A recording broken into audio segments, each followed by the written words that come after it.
Let's talk a little Deion Sanders and how it may affect Tennessee. So I saw an interview recently that Deion Sanders said the only way that he would go to the NFL is if both of his sons were on the same team.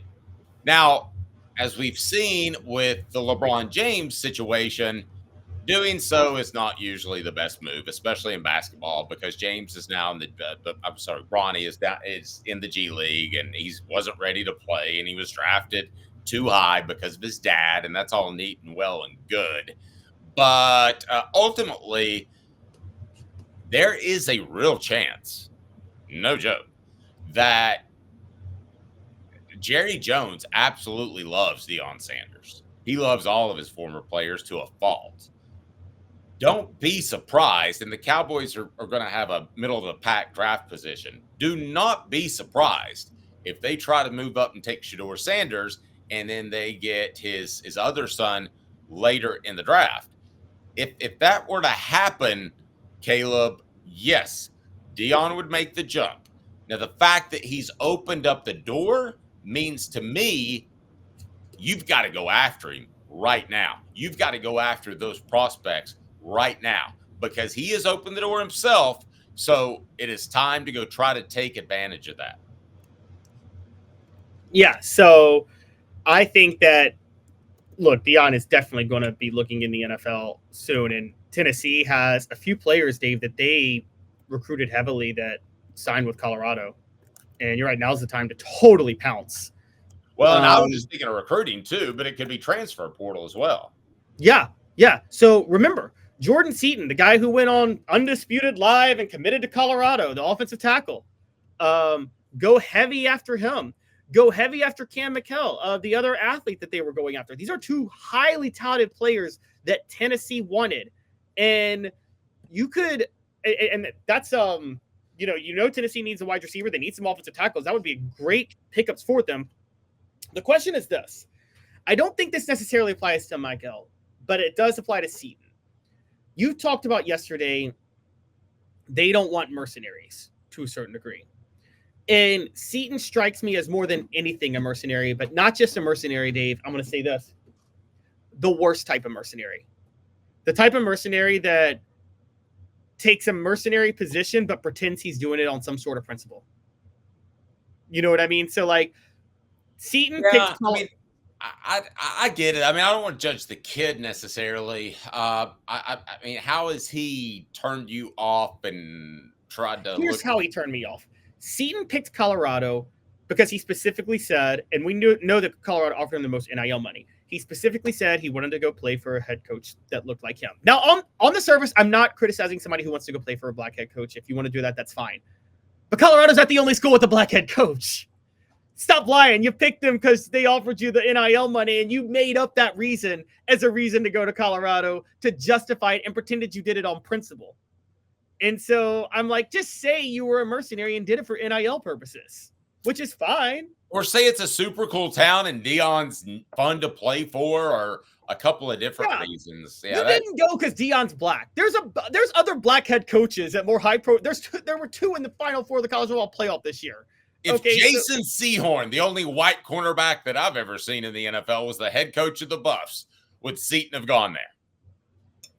I mean, if they offered the money, yes. Do you remember Jason Sehorn? I actually do remember Jason Sehorn, funny enough. The only man that I've ever seen blow two ACLs on the same play. On a kick return, he blew both of his ACLs. Oops. And, oh my God. And you never come back from that. He had like a 5-year borderline Pro Bowl type of career, and then it was absolutely over. All right, so we've done stat of the day or this day in Tennessee sports history. What have we done? Oh, let's stick on this for a minute, but we've done this day in Tennessee history. But let's talk a little bit about poaching Colorado first, because so do you think they should go for Colorado players more or go for recruits that Colorado is targeting out of high school? Where do you think they have a better chance to pounce? All of the above. All those kids just signed up to play for Deion.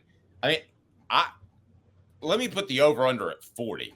If Deion were to walk out the door tomorrow, would they lose over or under 40 and a half players to the transfer portal? Oh my God. I'm going to go over. I think they lose over 40 and a half. Um, I absolutely am too. I mean, and who would benefit the most from that? Do you think Tennessee would be the biggest beneficiary? I'm trying to think of, like, Tennessee was in for quite a couple of, for quite a few Colorado players. I just named two.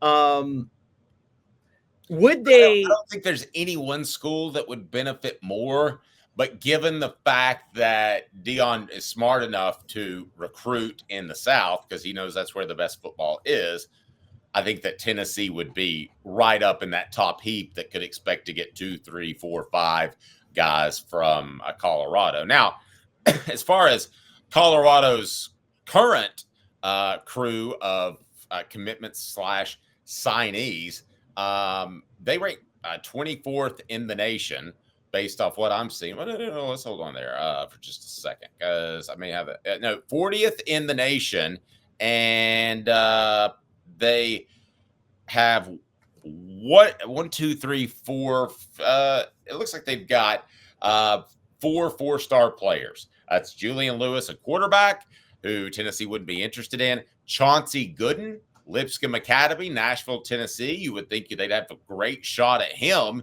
if Deion bolted. And Tennessee could certainly use help in the interior of their offensive line. He's 6'4", 324 pounds, a 4-star player. When he signed with Colorado, I believe he was the 4th highest rated prospect in the state. Then you have London Merritt, who's out of IMG Academy. I think Tennessee could go after him. And he is a guy that is an edge rusher. Tennessee has ties to IMG Academy. I'm just giving you an idea of what Colorado has coming in now. They couldn't go get these guys immediately, or could they? I want to discuss that. Adrian Wilson, a 4-star out of Wise, Texas. He's a wide receiver. So technically, once you sign, you can't go. You have to spend a year there. Or do you? Basically, we've changed all the rules. If Deion Sanders left and Chauncey Gooden decided he wanted to sue the NCAA and that he didn't want to honor his letter of intent that was signed in early December, don't you think he could get out of that? It just feels like that the NCAA can't win in court. Oh, I absolutely think he can get out of it. I think there's already stuff in place where if a coach leaves like that, you're allowed out of your letter of intent. I think that's already kind of established. So I'm sure they would do that then. I think the whole early signing period is so these kids that want to enroll in the start of the spring semester can enroll. But Dave, spring semester doesn't, well, it's probably already underway in Colorado, but I don't know if it ties with classes or anything like that. But, that would be the spring semester is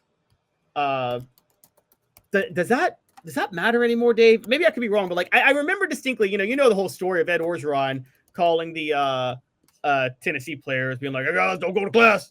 Well, he was wrong on that. The rule back then was if you spend the night on campus. If you're okay, so these midterm enrollees, let's assume that's still the rule, then you can't get those guys until spring.